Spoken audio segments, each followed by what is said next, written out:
Recognized nationally, Collins and Lacy offers both civil and criminal defense services for insurance carriers, captives, private businesses, and individuals. From Columbia, South Carolina, with legal news and information, this is The Legal Bench.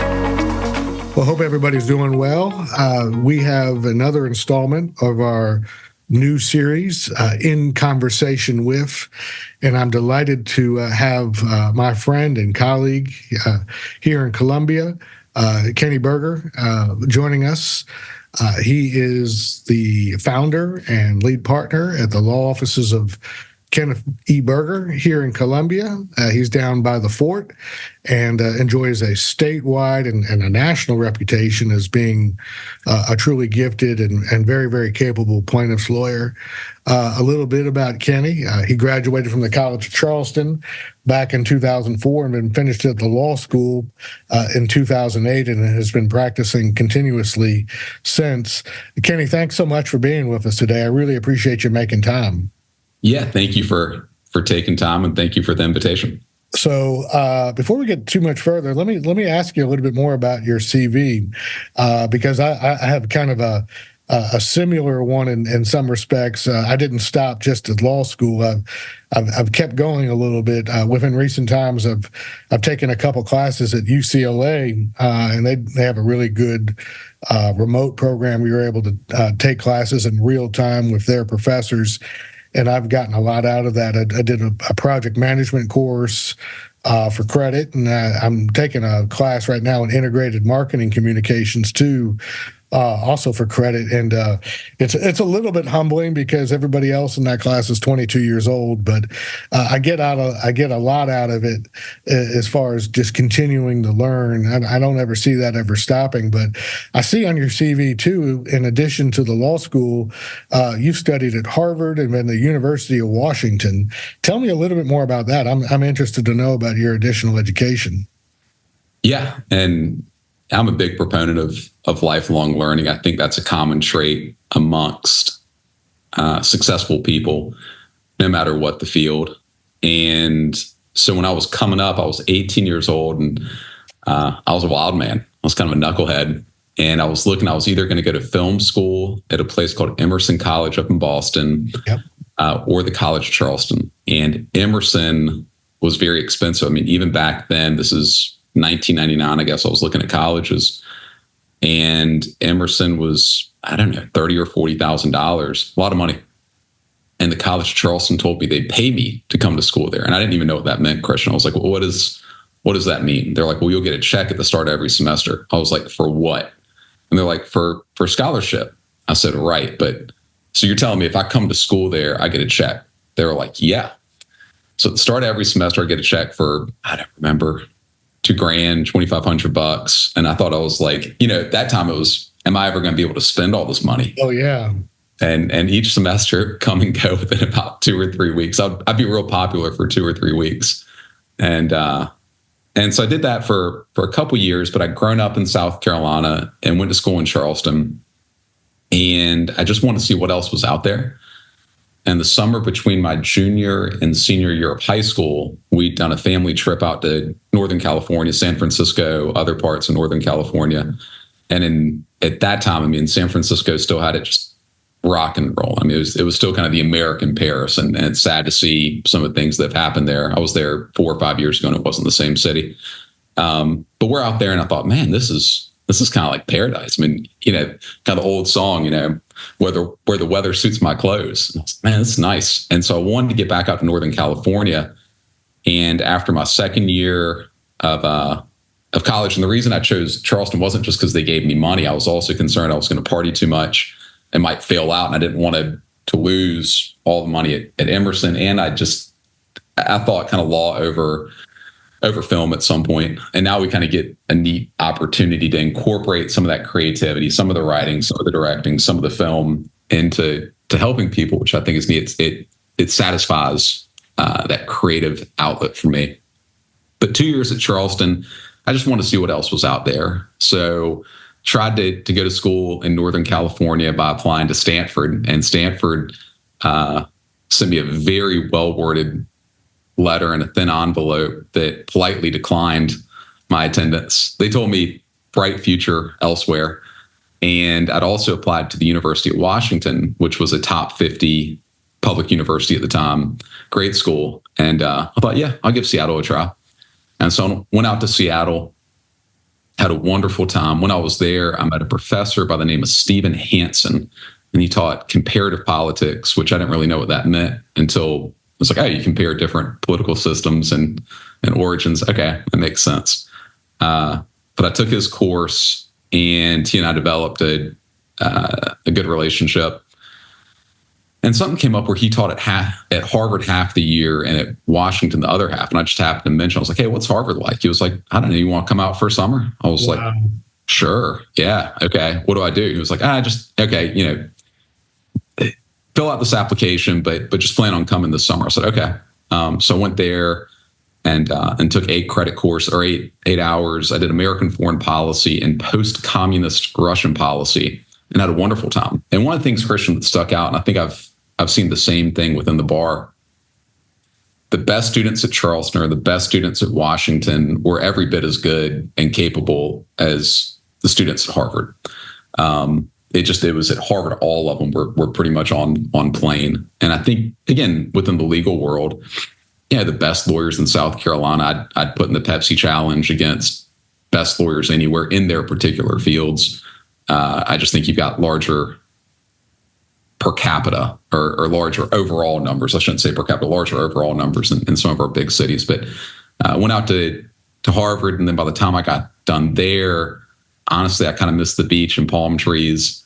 And so I came back to Charleston to finish. And yeah, that was a nice introduction into learning from people where they are versus trying to just walk to the office next door. And the person in the office next door may be absolutely brilliant, but you can do that and seek education and experience from really anywhere in the world.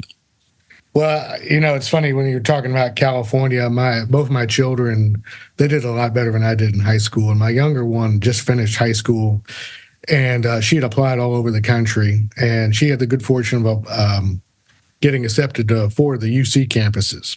So this last spring break, we went out there. We went to Davis and then Santa Barbara and then UCLA and then Irvine. And it's funny. My wife is a pretty grounded person. She went to Clemson, and we're walking on campus there at UC Santa Barbara, which is right on the Pacific Ocean. And she's like, I could go to school here. And I really thought, I really encouraged it. But, at the end of the day, she's taking Clemson. Her older sister's at Clemson, and they've just decided they wanted to be a little bit closer to home. 2,500 miles away is a long distance, but I tell you what, 75, 80 degrees every day of the year overlooking the Pacific Ocean, that'd be hard for me to pass up. But that's an awesome story about being out in Washington. Seattle's a fantastic city. I've got a good friend, actually. I don't know if you had Professor Freeman in law school. His daughters and I grew up together, and his older daughter went to law school at the University of Washington. I've been out there, and it's a beautiful, beautiful place. I can't imagine that experience at Harvard too. What a wonderful opportunity that was. So one of the reasons why I wanted to get together today is lawyers watch what each other do. They pick up tips, or they see things that they like that other folks do. And, we've had a bunch of cases together over the years, and we could talk about all those all day long. But without ingratiating myself too much to you, the one thing I've always admired about your external messaging, which is truly authentic, is your messaging about generosity. And, we've talked a little bit internally here about the algebra of good lawyering, and it basically has 3 elements to it. Is number one, you got to be a really great technician. You got to be really, really proficient. You got to be a professional. And then I'm all about communication. You can never communicate enough, whether it's internally or externally. keeping your clients apprised, keeping one another in your practice apprised. I had a teacher a long time in high school. They said the most important thing that you can get a mastery of is communication. And the older I get, the more I realize that he's correct about that. And then the last piece is just relationships. Again, whether it's your family or your friends, your professional relationships, fostering and maintaining really authentic, genuine relationships, I think just is truly important, especially as a professional. But the one thing I challenge older lawyers is this, because when you're an associate, when you're a first or second year associate, your job is just to become a technician, become really proficient. But as you go along, you want it all to mean something. Because this is a profession. And so the fourth variable that I talk to a lot of older lawyers about is the notion of generosity. A lot of that has to deal with legacy, leaving something better than you found it. But as I said, over the years, I've noticed what your external communications have been like. And, everybody talks about their trial victories or their great outcomes or things related to their practice. But the thing that's always impressed me is what you all have talked about, you specifically, as it pertains to just generosity and just being a better human. And that's always impressed me. So when we talked a couple weeks ago, I said, Kenny, I'd love to get you on just to talk about that, because we could talk about brain injury defense or dram shop or whatever, and I'm sure that'd be captivating stuff. But I think that a lot of folks, especially younger folks, mid-career folks, older folks, anybody watching this, I think would probably get a lot out of your message about generosity. So talk a little bit about that, because that all comes from somewhere, and I suspect it probably first and foremost starts with a really good upbringing and having some really good role models. Talk about how that's been all fostered in your mind. Yeah, and thank you for the kind words. It did start growing up. So my mom was probably the most giving and compassionate person I knew as a child. And she would, if someone needed the shirt off her back, she would have done it. She was a teacher in a special needs school called Piney Grove, I think years and years ago, out toward Elgin in Kershaw County, South Carolina, when special education or special needs wasn't exactly an area that got a lot of funding or attention. It was more kind of we got to put folks somewhere. And she did that and ended up becoming a guidance counselor for a time before I was born. And I watched her, and she was generous to a fault. Where, she'd also want to spoil me. I remember one time I was in the toy store, and the deal was my allowance was kind of whatever age I was. So I was maybe 6 years old at the time, which meant I got $6. We were at Toys R Us or Lionel's or whatever it was at the time. And I was torn between these two little toys, and they were both $5 or $6. And she was like, well, I'll just get you both of them. I was like, no, Mom, that would spoil me. And she was just that way. I mean, whatever someone needed, she'd do it for them. And then my dad was externally or kind of outwardly looked like he was kind of a hard ass and tough guy. Went to college when he was 16, went to dental school when he was 18, went to Vietnam when he was 23. By the time he was 25, had a practice, couple kids, and had been to war. And then privately, he was extraordinarily generous. He'd meet people on holidays, evenings, weekends, didn't matter. When it came to employees, if their car broke down or something was going on, he'd just buy them a new car, but he didn't really talk about it. So again, he was this tough guy, but then I watched the quiet acts of generosity. So I learned some of it from them, and it appealed to me. It was kind of, all right, this is the right thing to do. And that resonated with me a lot more. And it also seemed like both of them were trying to help people in a very direct way. Neither one of them were going to dinners and making grand gifts or anything. They just seemed to kind of help people on a granular person by person level. And I thought that was neat. And then fast forward up until I guess my mid-20s, late 20s. And I started doing a tour study with our rabbi at the time, a guy named Jonathan Case.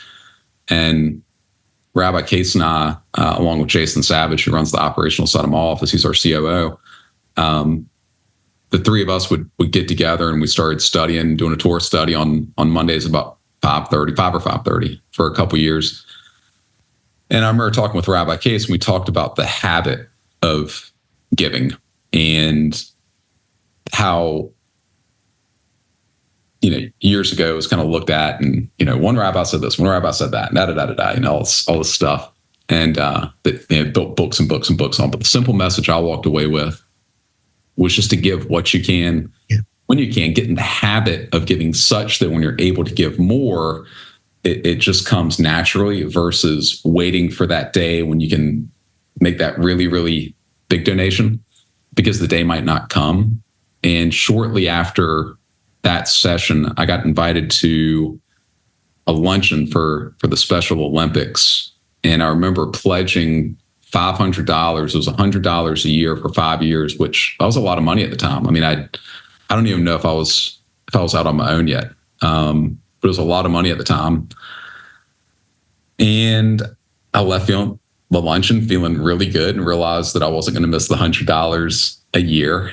And that was the first time that I remember ever feeling like I really made a gift in a financial sense. And we can talk a lot about other influences on giving beyond monetarily. But you're right. I mean, it started early on and stuck with me. That's awesome. Well, you had shared with me some concepts that guide your thinking as it relates to generosity and doing well for others. So let's talk a little bit about that, because I'm captivated. You sent them to me, and they're kind of teasers, and so I want to expand on these principles here. So one of the concepts or principles that you abide by is this: doing well for yourself by doing good for others. What does that mean for you? Yeah, so in a professional sense, I think it's really simple. I do plaintiff's work, so everything we do is on a contingency basis, and that structure alone should incentivize lawyers to do well for themselves by doing well for others. It doesn't always, but that alone, it was like, all right, so you're telling me. That's why I think it's one of the better jobs in the world. It's like, all right, you're telling me the more that I help another person in a really concrete way and give meaning to what they've gone through, meaning to their loss, meaning to what's been taken, I can give true meaning to that in a way that's measured by others and validated to a degree by others. And the more I do that, the better I do for them, the more money I make. I was like, man, that's crazy. Okay. Yeah, that fits. Now, unfortunately, that's gotten hijacked in a lot of different ways for a lot of different reasons, mainly monetarily. But for me, it means, and I thought of it recently, there's that famous scene from Glengarry Glen Ross where Alec Baldwin's character talks about always be closing. It's a great scene. I mean, cinematic masterpiece. And I love it, and I've watched it, and I thought it was cool to quote it. And it's like, yeah, you feel real strong when you say it. And there's a lot of truth in it. Like that notion of always be closing. What dawned on me recently was, for me, it's kind of always be helping or always be serving. The acronyms aren't as fun. ABS doesn't have the same ring as ABC. But the more that I find ways to serve other people, and if I can go above, beyond, if I can, we had a client one time who said, you were able to check boxes I didn't even know existed. And I was like, that's a heck of a compliment. That's awesome. And they felt good about it. And to your point, it went beyond proficiency, but it went to communications. it went to truly caring about another human being and making a decision to serve them, not just serve them a little bit, but to do everything that would really be expected of you if the shoe was on the other foot. And lawyers talk about sacrifice, and that's real. It's like we sacrifice this and we sacrifice that. It's true. Absolutely. That is 1000% true. But man, a lot of people sacrifice for far less gain than we get. Yeah. So I want to temper that notion of sacrifice with true. But there's also a lot of gain that other people, school teachers, are sacrificing more than us, arguably, with not nearly for them a lot of the same recognition, opportunity, comforts. So I've just found time and time again, if I can be generous in spirit and ask myself, how can I serve this person? How can I help this person? What can I do for them? Over and over and over. It is to my own benefit. I don't do it for selfish reasons, but there's a nice derivative benefit. There's a perk to serving someone else. And professionally, I've just been fortunate to find a niche that the more I serve them, typically, the better it goes. And not necessarily monetarily. I mean, some cases go el busto. But if at the end of the case, if the client feels like they had their story told, their voice heard, we had a case, Brad and I tried a case, and man, not a very difficult case. Had already been recommended for hip replacement, minor impact from behind. I ended up getting a hip replacement. The question was, was the hip surgery and the problems related? And this fella the client had done something nice for my older brother years and years ago. And I wanted to make sure we took care of him. Went in, told his story, made a compelling case, got a defense verdict on causation. And the client thanked us and said, man, y'all did a great job. Thank you so much. Yeah. We served him. Now, I would have liked to have gotten a big verdict, but we still served him. Well, let's talk a little bit about that, because y'all definitely do walk the walk. From my standpoint, defending these cases, I mean, it runs the gamut. I could tell you, you name the plaintiff's lawyer, I can tell you whether or not they're going to work the file or not work the file. I already know when I get the case in.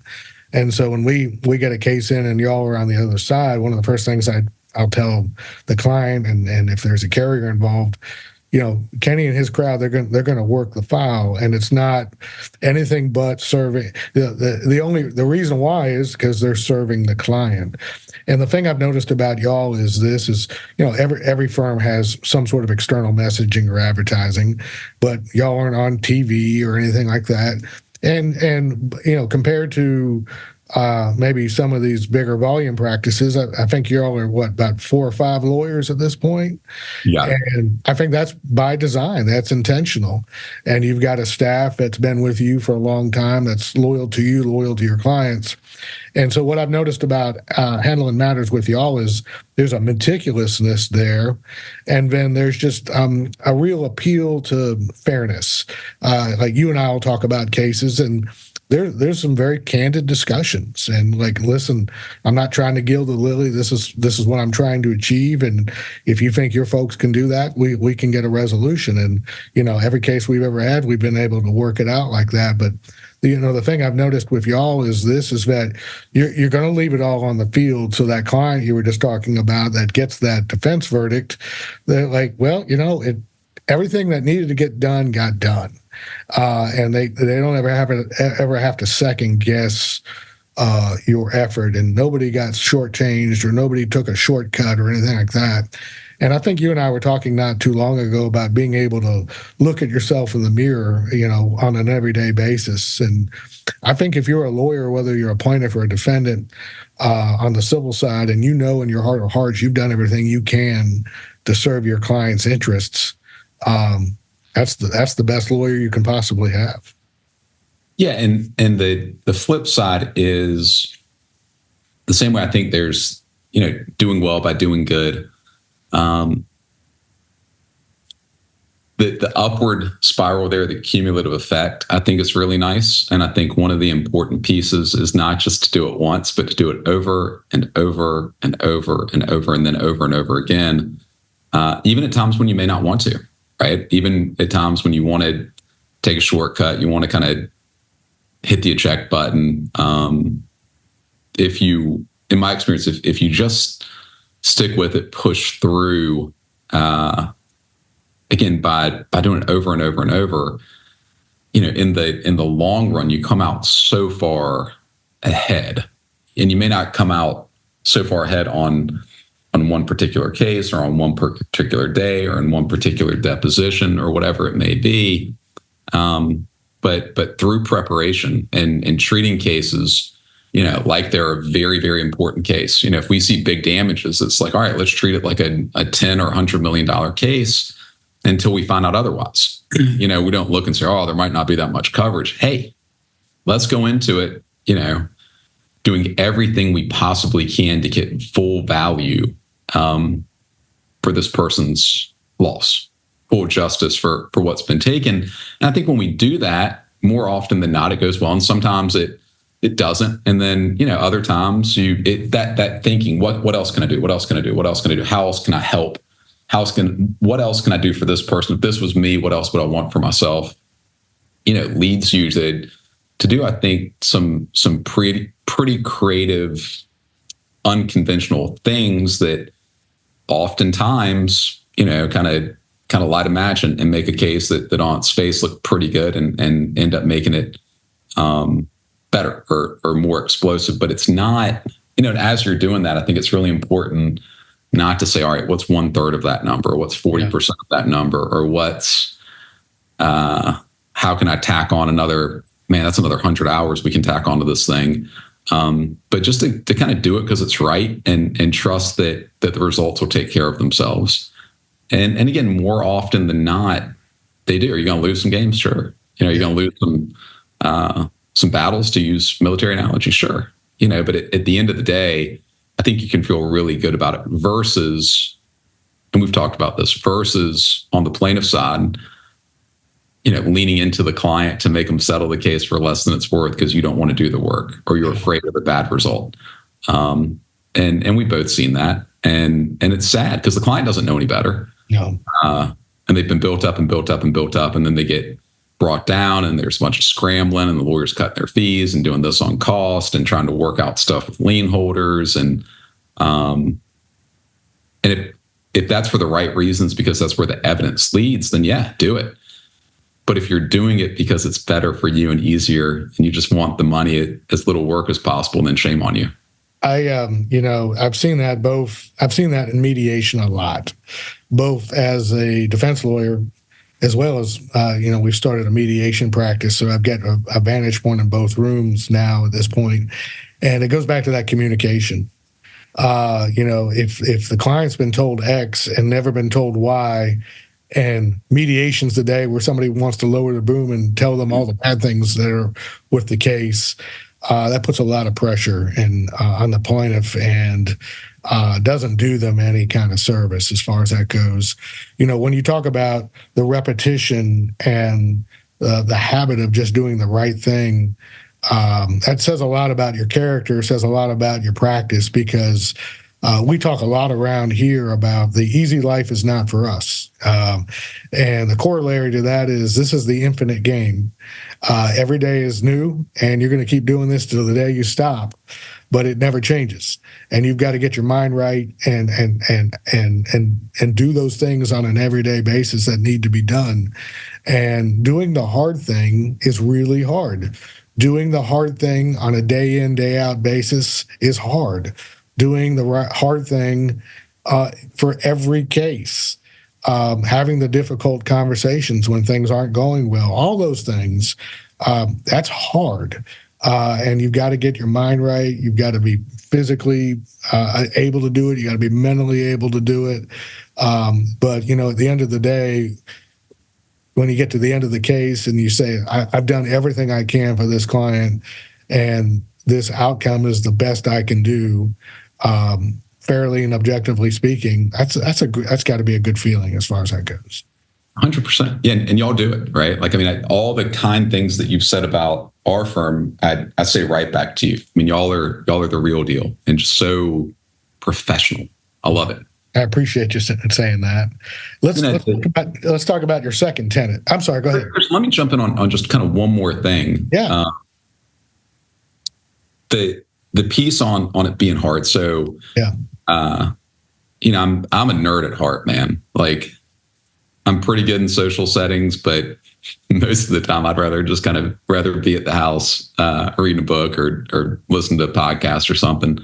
And anyways, recently I was kind of wound this dive into some different things, and the conversation was about kind of the things that make us feel good is the really short version. And what they found was if you get the reward without the effort, if you get the reward without the work, then at some point the reward no longer feels good. At some point it just and there's no satisfaction. The harder you work for it, the longer the good feelings last, the more rewarding it feels. So an easy example for me is if I go to work and I work really hard and I do my absolute best, I go home, have dinner, and, it's 7, 8 o'clock, 8:30, 9 o'clock, whatever it is. And let's say I'm sitting out on back patio or sitting in bed watching TV with my wife or whatever. Man, I feel good. Yeah. I feel really, really good. If I had one of those days where, man, it wasn't clicking and I made a decision I was going to be really good at email that day, but I wasn't going to do the things that truly needed to be done. I'm anxious. I'm like the hungry ghost. I don't feel good. I don't sleep as well. I wake up more anxious.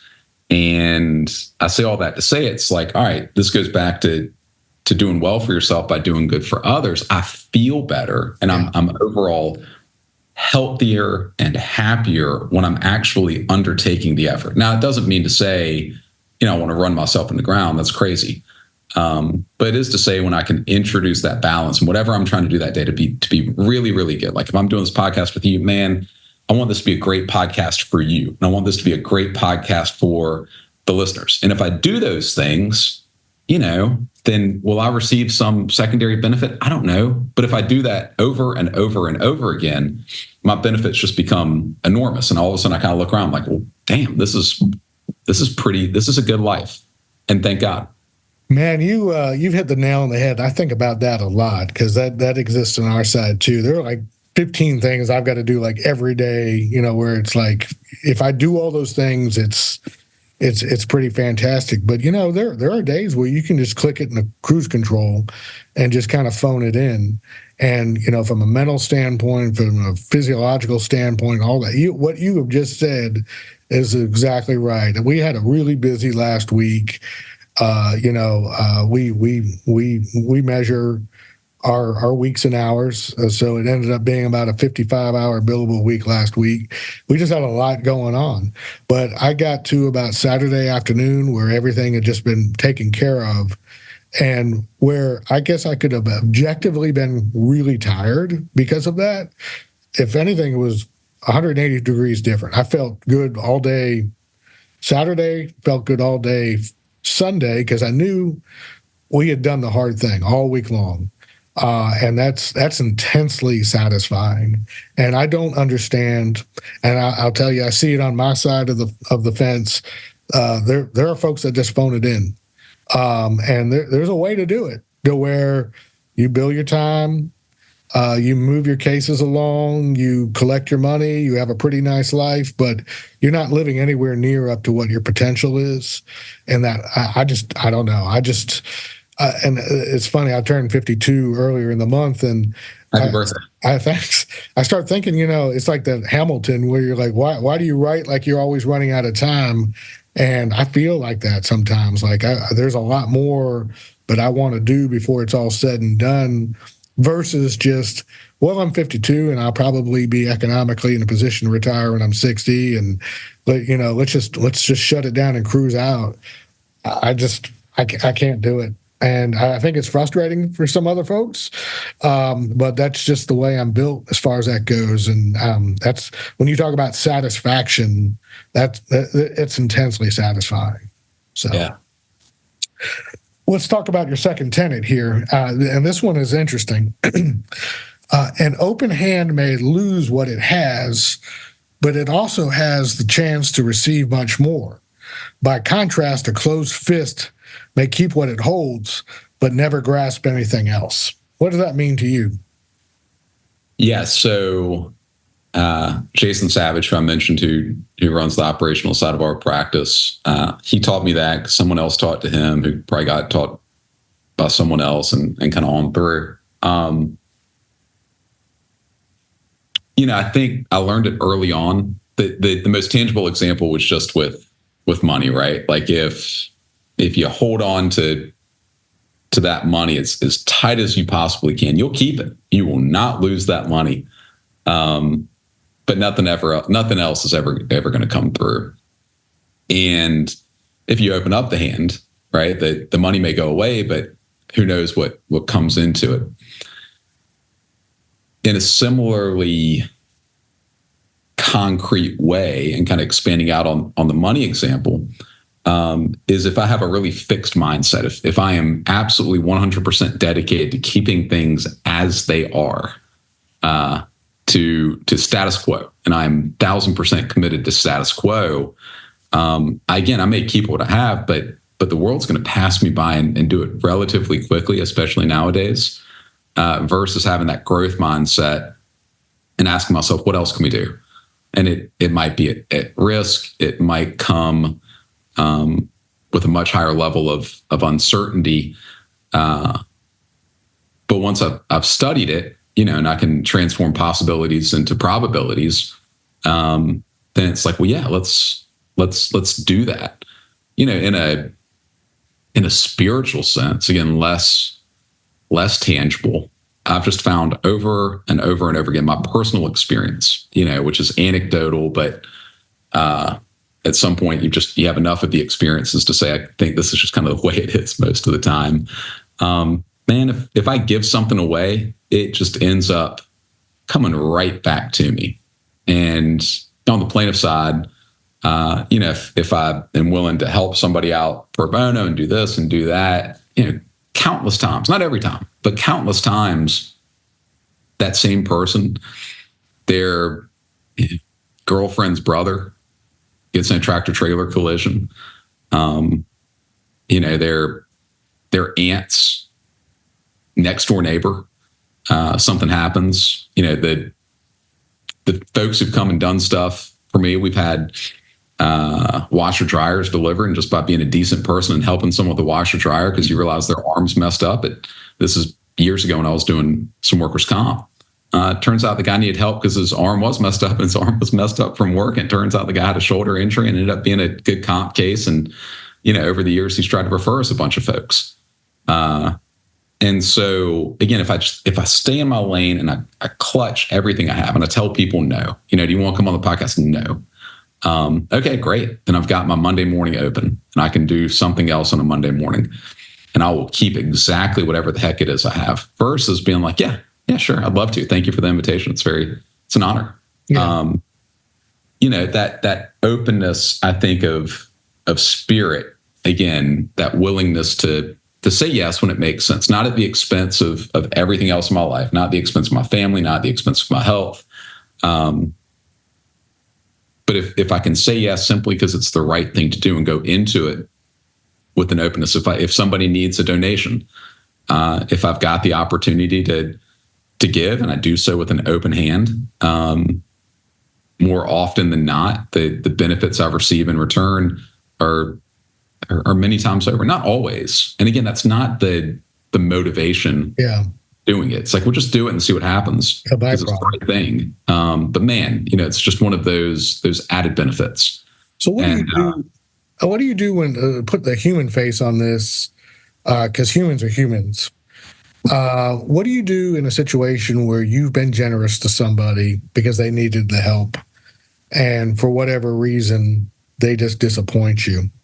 How do you keep your faith in the goodness of humanity when you're disappointed by somebody?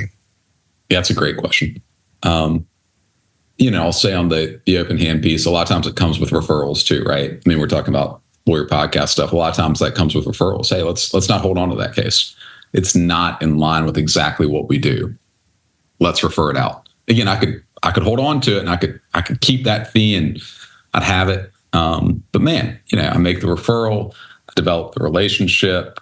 I've shown that I'm a good technician. I'm proficient in certain areas. There's consistent communications. I've shown a generosity of spirit. And then those same attorneys that we send a lot of work to, fortunately are kind enough to let us work on cases with them. When somebody disappoints me, I go with that adage of, fool me once, shame on you, fool me twice, shame on me. I try not to be a fool. Again, my mom always found was generous to a fault. Yeah. Try not to do it to a fault. Because everything I do for one person or one entity may be less that I can physically do and give somewhere else. So I'm real big on trying to first take care of the people closest to me and then kind of go out from there. Family, friends, colleagues who've been good to me. I'll try to do for all those people, honestly, before a stranger, but even a stranger, I'll try to do it for them. But if it's wasted, then I just have to move on. But I don't lose faith in humanity. It's like, that was their decision, right? Okay, that's up to them. They call back and ask for something else. Like my rule on giving friends money or something before I got married was I'll do it once. I don't ever want it paid back. Tell me what you need. I'll do it one time. How can I help you? How can I put you in a position to where you won't need to ask for money again? And I do it once. And then after I got married, I just made decisions that when it came to money, I wasn't going to give money to close friends and people with personal relationships because I found it didn't help. Yeah. I found it didn't help. I'd ask instead, I'm not going to do that, but how else may I help you? I don't want to say no. It's just how else may I help? Because I didn't want the relationship to be associated with the dollars. I want the relationship to be associated with caring and loving one another. I've learned that lesson the hard way on occasion. And it's, I think you've got a pretty good rule of thumb as far as that goes. It completely changes the relationship, especially in lending people money or anything like that. You think you're doing the right thing, and more times than not, it ends up being a disappointment as far as that goes. And I'll say on giving people money, even with the, hey, I'll do it once, but here's the deal. Like, I'm going to do this to help you and put you in a position where hopefully you don't have to ask for money again. But let's not do this again. After this, it's in the past. Not even think about it, has no impact. It's just you and me again. Yeah. No matter how clear and how candid that conversation can be, more often than not, I'd find people who come back asking for money a second time because for various reasons, not because they were bad people, not because they were trying to mooch, not for any reason other than I don't know. Yeah. And it didn't seem to help. Again, my value to them was in an interpersonal relationship, not as a financial safety net. So if I'm going back to the concept of like trying to help people, like looking beyond the immediate and again, kind of toward the long term, a lot of times the best thing I could do, kind of like, parents do for kids. Sometimes the best thing I could say was no. Yeah. I think that's a great rule of thumb as far as that goes. Your third tenet is this, and we've touched on this already, but I'd like to hear a little bit more about it. Giving is a habit. Give what you can when you can. That's our religious foundational tenets teach us that. So I suspect that's probably where some of that emanates from for you. But talk a little bit more about that in addition to what we've already discussed. Yeah, so I'll just kind of share my personal experience. I mentioned Special Olympics and given $500. And then fast forward, I try to give a little more to different organizations. I signed up as a St. Jude partner, $25 a month, which again, over a year was $300. And I didn't really, $300 was, I could have just kept $300. Yeah. And after taxes, it would have probably still been close to $300 because my tax rate wasn't that high. But as time went on, I think really asking yourself, what can I give? In a meaningful way. Not to put yourself or your family or your business at a disadvantage, but to put yourself in a position where you know that when things are going well, you're going to give what you can. If things aren't going well, just say no.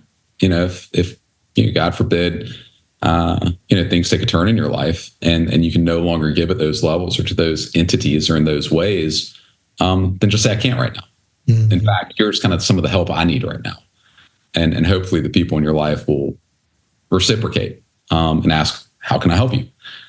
But the numbers got larger over time.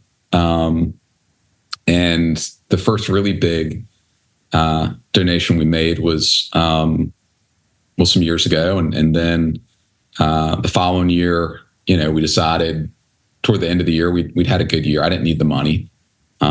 Wasn't married yet. If I kept the money, I was going to get taxed on it. And so I just said, all right, let me identify different organizations that we can make end of the year gifts to. And I just chose 10 of them.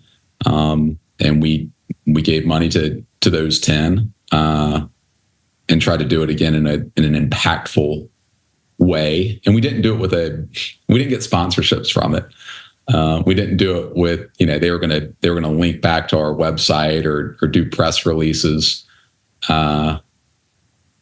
I don't know, maybe in retrospect we should have, or they should have, I don't know. But it just wasn't about that. It was like, all right, it's the end of the year. How can we help some folks? And then most recently, we had an opportunity. I never wanted financial hurdles to keep people from going to law school who really wanted to be lawyers. Not folks who were gaming the system a little bit and had plenty of loot and whose families had generational money and just wanted to get a little bit. And hey, all good. If they qualify for it, great. But I wanted to try to figure out a way to help people who truly needed it, the kind of folks who might not go to law school or stay in law school, but for some of the scholarship assistance. And my wife and I were going to do, my idea was, I called it 10 for 10. And I thought, let's do $10,000 a year for 10 years for $100,000 gift. And we can find 9 other firms who do the same thing. Law school just raised $1 million. And then we were coming up on the scholarship luncheon for the law school. And we were fortunate. We had a case that, this one went well. We dug into the wild. We went above and beyond.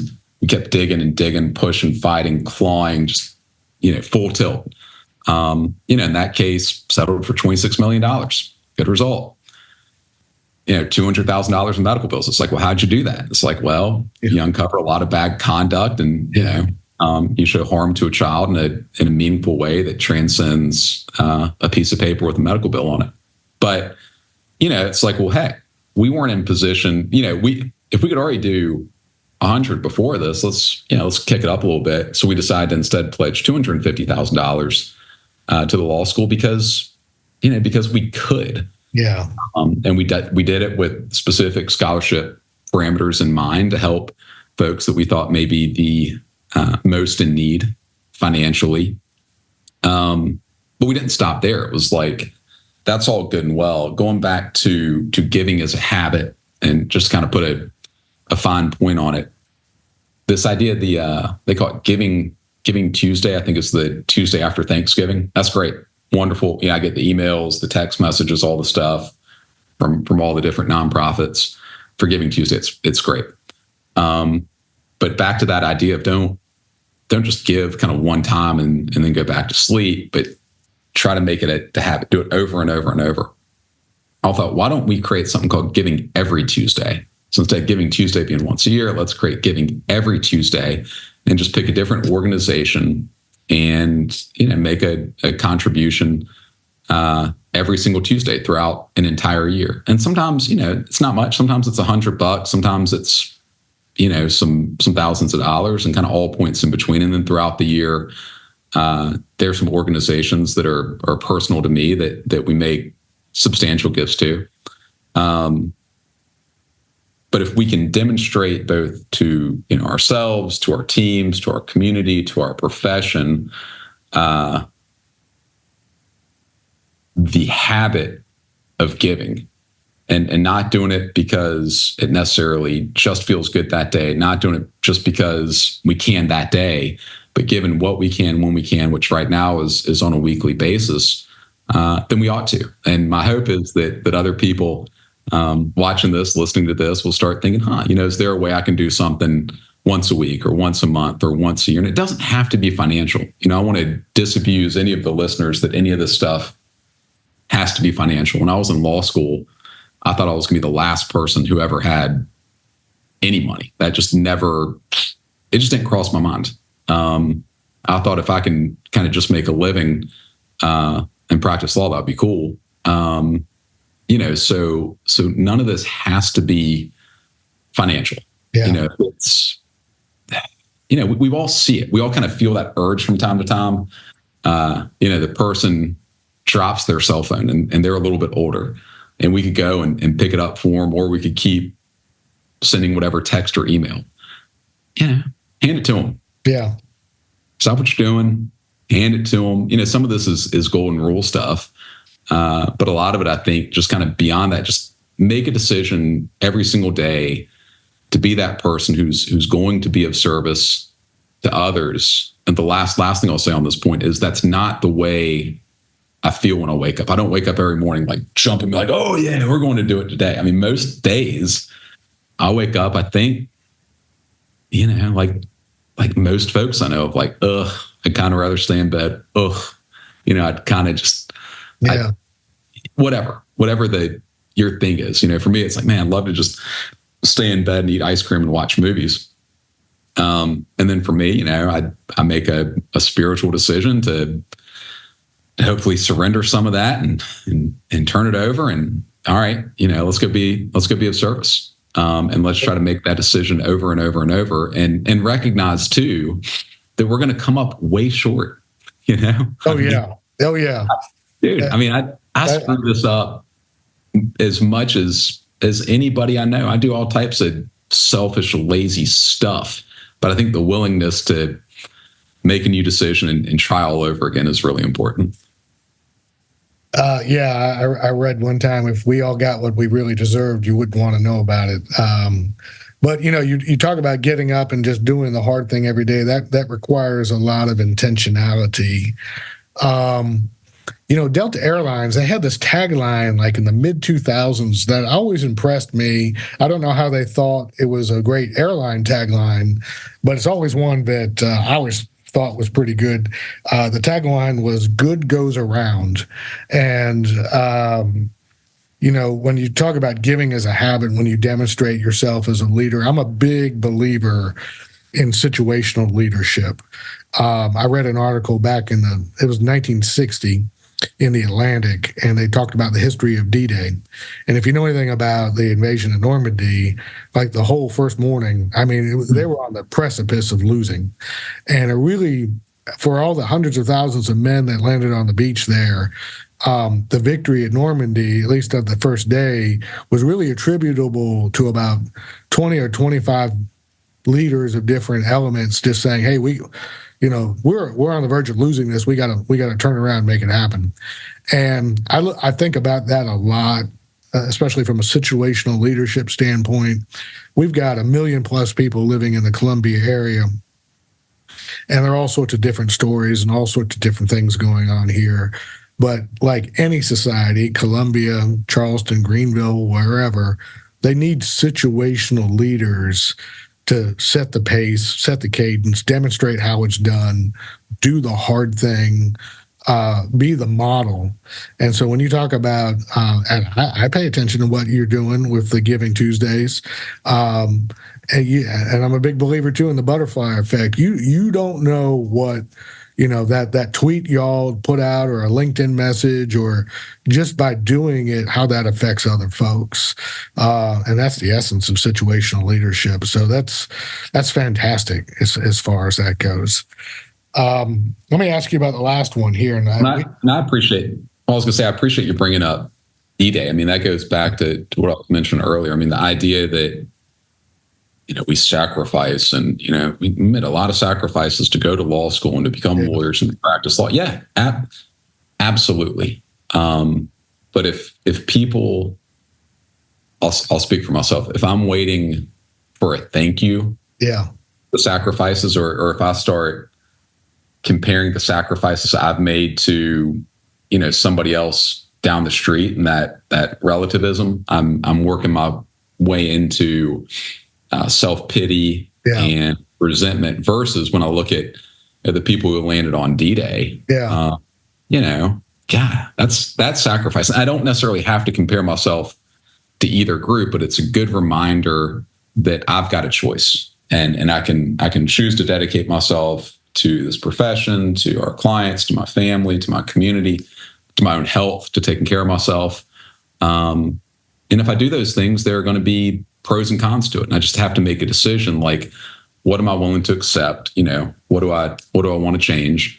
And then make some real decisions. But again, whenever I get into that, look at what I've done for people, look at what I've given, look at this, man, it is a recipe for mental disaster for me. And if anyone wants a good reminder, go to that World War II museum and read about one of those units that was the first to land on the beach with a 90+ casualty rate.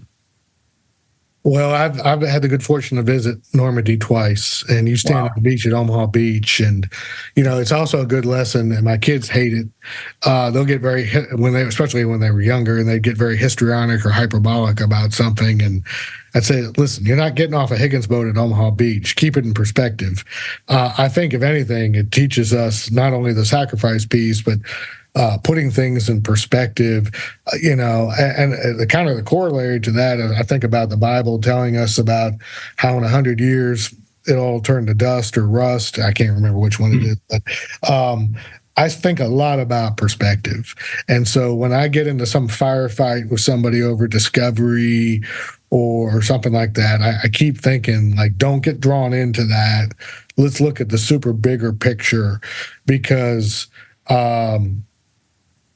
your ability to just change things and to leave a legacy and to leave a mark, it's the product of a lifetime of habit, of intentionality, doing good things. But like you just said, if you're doing it for the aggrandizement or having your name read out at a luncheon, there are folks who have done a lot more sacrificing than you have. They weren't the guest of honor at any sort of lunch. So don't be doing it for that. I think about that. I know the university has to raise money for stuff, but I don't think there's a 10 feet of concrete around the university that doesn't have somebody's name on it at this point in time. And I've thought about that at church too as well, like the stained glass or the pews or something like that. People are always very worried about having their name affixed to something. And I promise you, 50 years from now, when somebody reads that, they're going to have no idea who you were. And you better not be doing it for those reasons. No, I'll tell you, I mean, we've done kind of the opposite. Times when we've given money to stuff and there's been some type of naming right associated with it. We'll have it named after a family member who doesn't have the last name Berger. Yeah. And the example I always think of is, a lot of these presidents between, I don't know, like John Quincy Adams and Lincoln, or between Grant and I don't know, Theodore Roosevelt. I mean, man, these people were presidents. Yeah.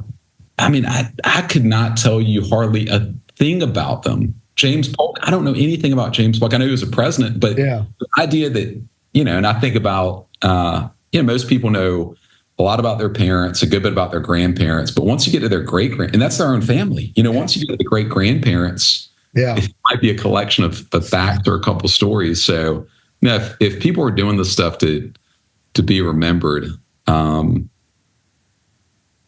it's not going to last. No. The motivation isn't going to last, and the legacy isn't going to last either. And Christian, I'll mention this. It's never too late, right? Like if there's somebody listening to this who thinks, that's good and well, heck, as you're listening to this, the moment it ends or the moment you get to wherever you're going or whatever you're doing, just gotta make a decision. All right, how can I help somebody else today? And the moment you get in that mindset, it's like when you're looking for, like if you get a car and suddenly when you have that car, you notice all the other makes and models of that car, or once some date gets thrown out, all of a sudden that date pops in your world over and over and over. Well, it's not because the frequency increased, your awareness increased. And so I think if you approach the world with that, how can I be of service? How can I help other people? Again, not to martyr, but to also elevate yourself in an indirect way, those opportunities will avail themselves. So, if you're listening to this and you're like, oh, that's good and well for somebody else, and you want to do it, just make a decision. Start now. Yeah. Just go ahead and start. And like you said, it doesn't always have to be financial. It could be whatever. This is a silly example, but over the weekend, a little baby lizard got in our house, and it would have been real easy to ignore it, kill it, whatever. I don't know. It was harder to get an empty Gatorade bottle with a cap and get it in that bottle and pour it outside. But, once I got the lizard outside and washed my hands, I felt real good about it. Yeah. I don't know. It can be whatever. Yeah. That's awesome. Well, let's talk about your last tenet here. The paradox of accumulation through generosity. Put simply, the more we give, the more we receive in return. And I know we've talked about that, but there can't be truer words spoken. Well, I just think it's funny. I'm like, if I see someone who wants to be really, really, really rich, my first thought is, all right, just do less for yourself. Yeah. You want to be rich? You want to be filthy, stinking rich? Go be a real estate developer for middle income families with housing needs. Mm-hmm. I don't know. There are easier ways, I think, to get rich than practicing law. We make a real nice living. All that's good and well. But for lawyers or anybody else, I just think it's so funny. The more I've seen people chase their own interest, and you can always kind of spot them. It's like, you kind of like doesn't pass the smell test, or the sight test, but you can just feel it. Just kind of feels icky. And sometimes it's lawyers, and they might be having a great year. They might be having a great 5 years. They might be having a great decade. What I've observed is it doesn't last.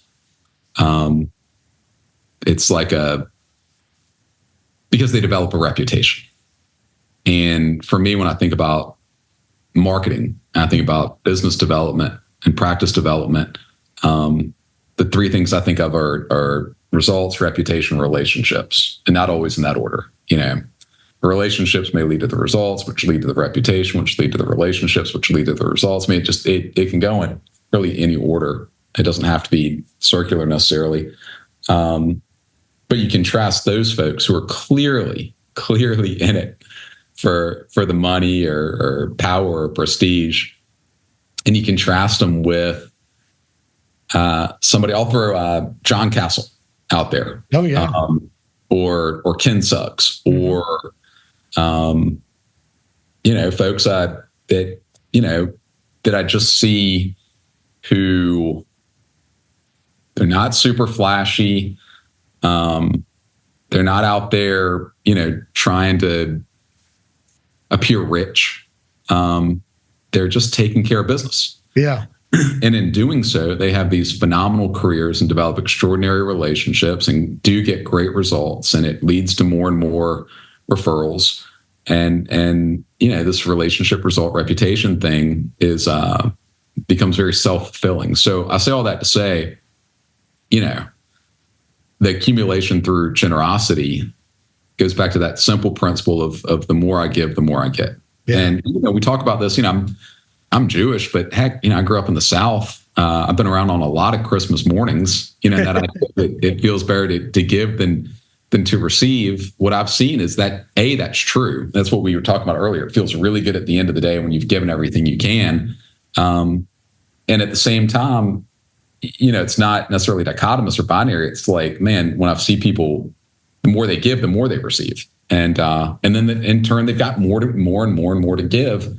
And it's just a beautiful upward spiral. So for anyone listening, if your goal is to get really rich, start giving a bunch of money away and doing stuff for others and quit being so damn selfish. You were talking about John. He really is a model. Like if I were on the plaintiff side, by the way, I would be an awful plaintiff's lawyer. There's a skill to it. I just don't have that skill. I'll just stay on this side of the fence.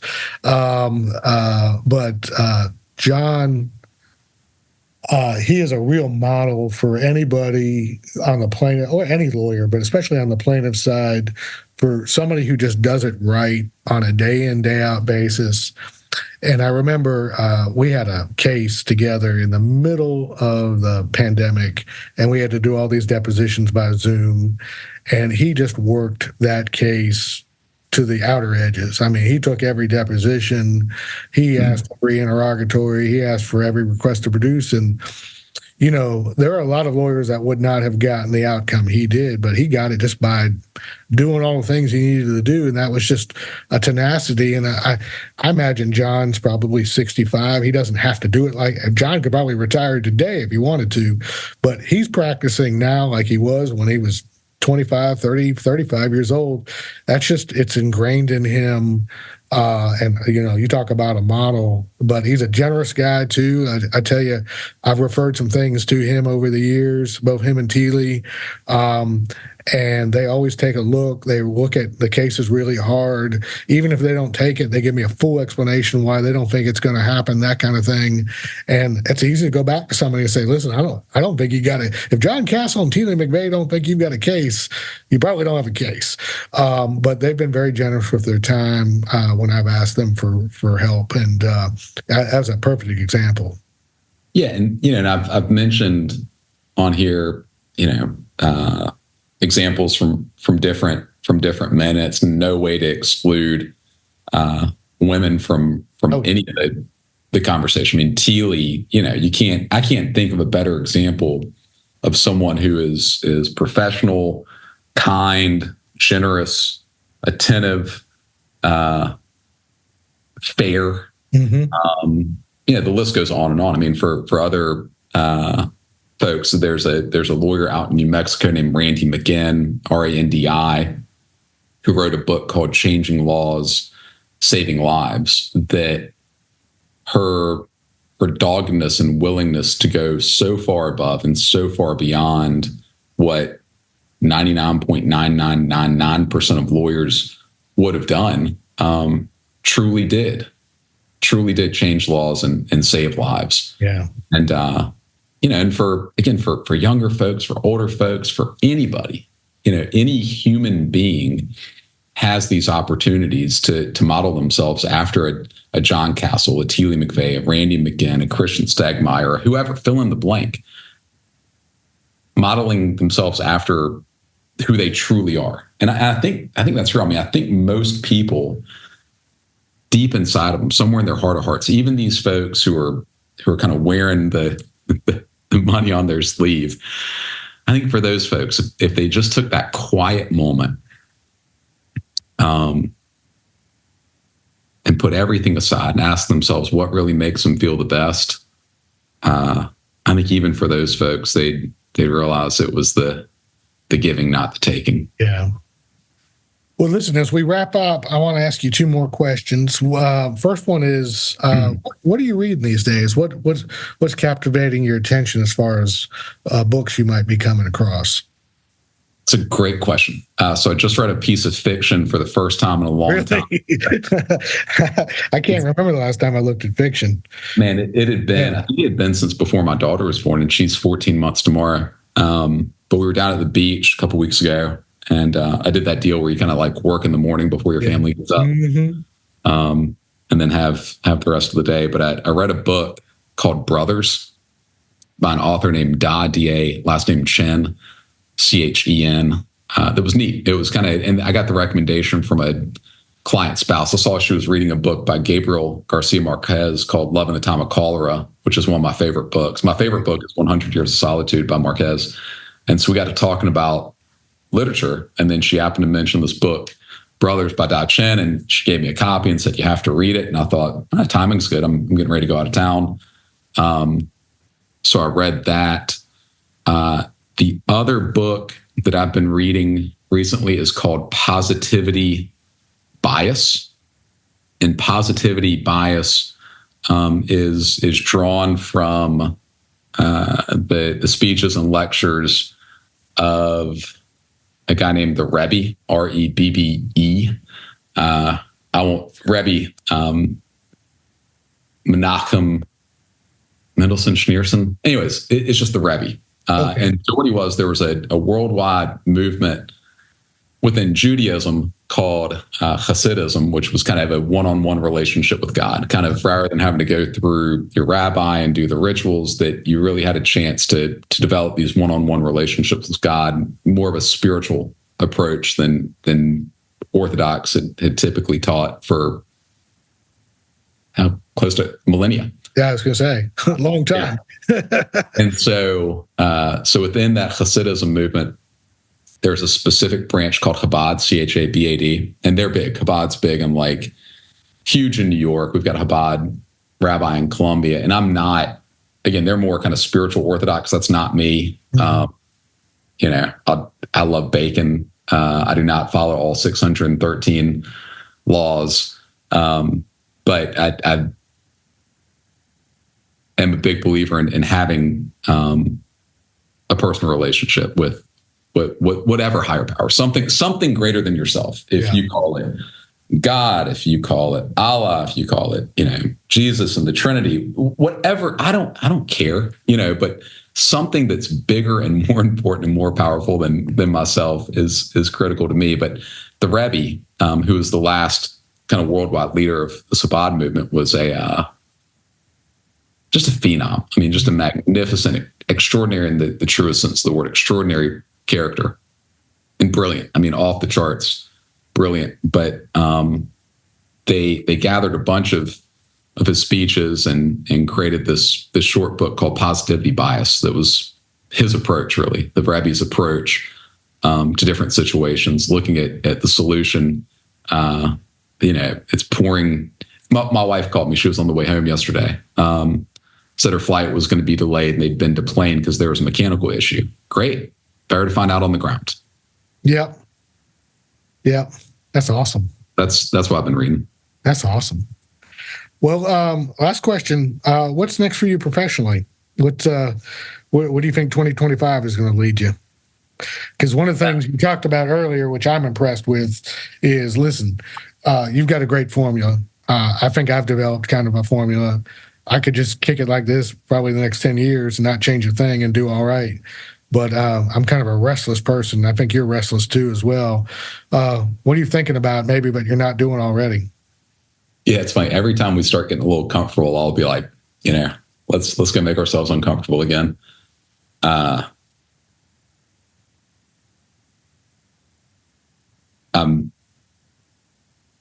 smiling to myself and kind of laughing because I think at this point, we've got a good thing going. Mm-hmm. It'd be pretty easy to sit back, kind of small shop, do a bunch of car wreck cases and some other random kind of cases, make good money, pretty easy life. At this point, car crash case just isn't, most of them just aren't that complicated. You know what I mean? Like I can do them, right? I know that I can get to A to Z pretty damn quick. Yeah. I don't have to go through the lowercase f. The thing for us is we're looking at trying to figure out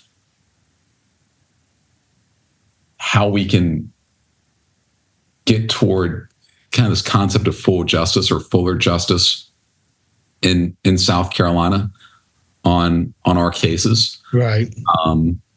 And it sounds expensive, by the way. Yeah. But the biggest thing, Christian, that I see that I'd love to work on in 2025 is helping kind of build on the work that folks on the defense side, and I think you've done some of this, Mark Joy, Teely, Ken Suggs, other people have worked on this. I think the biggest impediment we have towards civil justice in our system right now after a lawsuit is filed is the lack of meaningful voir dire. It's funny you should mention that, because Tia and I were talking about that over the weekend. She's actually going to come on in the fall, and that's exactly what we're going to talk about is lawyer-driven voir dire in South Carolina.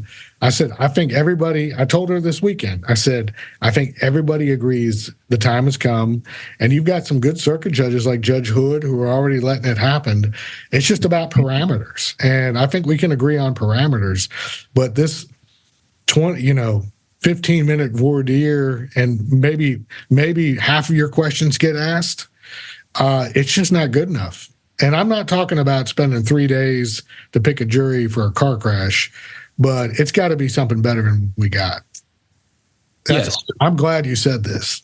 Yeah, for me, that's the big one that's been on my mind, because I think about within the practice, we're doing things there, but as far as really kind of a big make yourself uncomfortable, bigger than yourself, kind of that giving piece, right? That serving piece. I mean, I think clients on both sides of the V, our profession, our judges, our jurors would all benefit immensely from meaningful voir dire, from meaningful attorney participation in voir dire. Because right now what we have, and here's, I think, the simplest way to ask it, would you rather find out a juror's biases before they're seated or after the verdict is rendered? Yep. And right now it's pretty much always after a verdict is rendered. And these folks, it's not their fault, but for certain cases, they cannot be fair, they cannot be impartial, and they're not going to be the most just jurors of our community. And so both sides are disadvantaged depending on the case. I mean, there's certain cases where the defense is incredibly disadvantaged. You shouldn't want to lose a case on Monday when the jury is seated. Yeah. That absolutely should not happen, especially when cases are taken 2, 3, 4, 5 years to get to trial. So you've got multiple years of efforts and clients' worries and all the things that go into it. And then a jury gets struck, and the die has largely been cast. Yeah. And it's not to say that folks can't be persuaded, and it's not to say that folks don't listen to the evidence. All those things are true. But when people come in with their own biases and they decide the evidence in a way that further confirms those biases and pushes them further and further and further toward a position that's not based on the weight of their evidence, but the weight of their own prejudice, everyone can disagree that's wrong. And then the question becomes, all right, so what do we do about it? And I think you hit the nail on the head. What we do about it is, I think the plaintiff's bar and the defense bar and the judges all work together to decide certain parameters. I've always liked the idea of a pilot program, similar to what we did with e-filing. There was a time where the concept, the notion of filing things electronically, the horror. And now we can't imagine any other way. And when you talk to lawyers who practice in other states, when you tell them what it's like in South Carolina, they always say the same thing. You're effing kidding me. Yeah, that's right. That's exactly right. You talk to anybody around the country about how we pick juries, they can't believe it. And you hit the nail on the head. Listen, jury selection isn't about selection; it's about deselection. And if you don't have full visibility or fuller visibility of people's biases, because think about, I will try to talk to jurors afterwards. I'm incredibly interested in knowing, when did you know how you were going to vote? And what's alarming to me, and and it's good or bad, I've gotten defense verdicts where they've told me this, and I've taken plaintiff's verdicts like this. It's alarming to me how many of them have their minds made up in opening statements. It's like, what did we do for the rest of the week? And just confirm your bias is pretty much what we did. Is pretty much what we did. So I look forward to that conversation. Teely's been a leader in that. And I think everybody I've talked with on the defense side who are serious about trying cases, I got my own opinions about that. There are a lot of lawyers, and there are fewer that actually go out and try the cases. But the folks who are trying cases, I think to a person say, like you just said, this is not a good system. We have got to figure out a way to do it better. And just about anything is better as far as that goes. It's not fair to either side. No. And there's certain places, it's not fair to the insurance carriers to know that if they're in a certain venue with a certain case, that they should be very, very, very hesitant to try the case because they're not going to get to select a jury whose feelings, prejudices, life experiences aren't known, or they're seated. And likewise, we had a case in Lexington County where we got done. Bailiffs are shaking our hands, being like, "Man, that was good. I think we're going to get a good one, especially over here. For over here, it's going to be a good one. We feel good about it." And it's like, that's cool. And get defense, and you talk to the guy who ended up becoming the leader of the jury afterwards, and he ends up being like, "Oh yeah, I moved down here from New York because it was too many liberals up there, and I just had to keep reminding them, hey guys, it's burden of proof. I got doubts. I got burden of proof. He was like, and he started referring to the other jurors in derogatory ways. Yeah, he called the professional black juror who worked at Blue Cross Blue Shield. He called her the African woman. He called the young Hispanic college student the Spanish girl. But he became the loudest voice in the room. And what he told us afterwards, he was like, I tried to make sure I hit it real good, but I've always wanted to do this. I've always wanted to be the guy. I've always wanted to sit here. So I pretended like I wasn't interested. But God, I just had the best time, and you guys did good, but I had my reasonable doubts. We said, well, what about the standard being? Yeah, that's not the standard. No, kind of, this idea of 51%, 9% more likely than not. Like, is it either, what do you really think? Is it A or B? Like, if you had to choose one, which one do you really think it is? You only get to choose one. If you were weighed them equally, which one would you really choose? He was like, I just tell you, man. Yeah, like I said, I have my doubts. And wouldn't that be nice? Yeah. To be able to talk with Jimmy from New York to find out some of these things and find out his view on evidence and what it's going to be like when he hears jury instructions from the judge. And how's he going to do with that? Because sometimes we're all told in life one thing by an authority figure, but we really know the right things to do something else. What do you think about that? God, wouldn't it be great to have heard him answer that question? But yeah. Instead, we find out after a verdict's rendered, and it's not right. I mean, and again, I'll also say, we've benefited from having certain cases in certain venues where we got better results maybe than 12 people who were fully vordeered. Yeah. Would have given, and that's not right either. Yeah. So, anyways. I can always accept the outcome as long as it's fair. If I feel like I've been treated fairly by the jury, if I've been treated fairly by the judge, and by the other side, it is what it is as far as that goes. But yeah, I'm right there with you as far as that. Yeah, sorry to rant. No, we could talk another hour about that, but that'll be Teely's job. I think we're going to get her on in September as far as that goes. So, Kenny Berger, Law Office of Kenneth E. Berger here in Columbia. Thank you so much for spending time with us. Thank you for everything you had to say about generosity. I hope a lot of people take that to heart. You don't even have to be a lawyer, but especially if you're a lawyer listening to this podcast, remember it's not about you. There's a much bigger picture. So, Kenny, thank you so much for being with us, and I hope you have a great rest of the week. Thank you, Christian.